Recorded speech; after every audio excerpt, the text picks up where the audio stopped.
coming, soldier. We hope to see you again soon.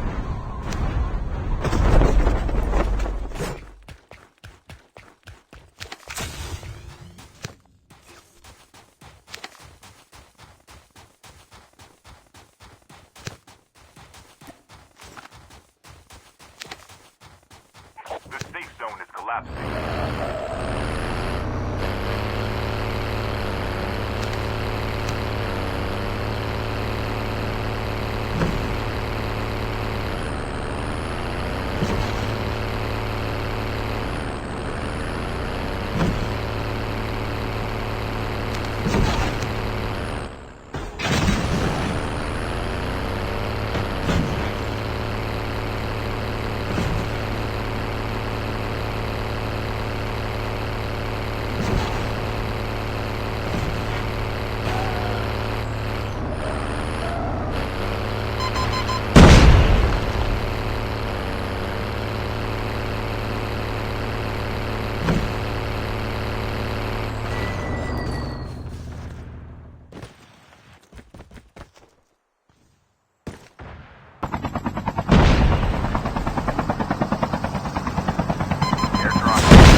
Lizzie, The revived flight when are you gonna ask me out to show me some romance?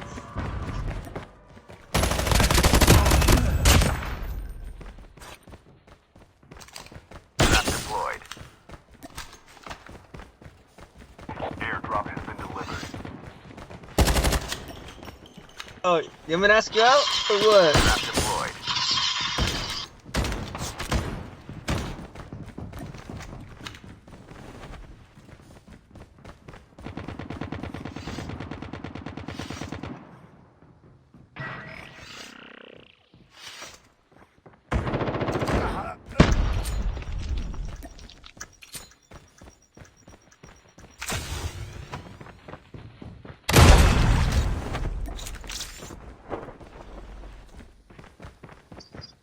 Yeah, like you send me your address or what? Like so I can go visit you. Deployed.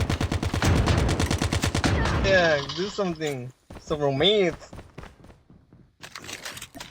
Romance.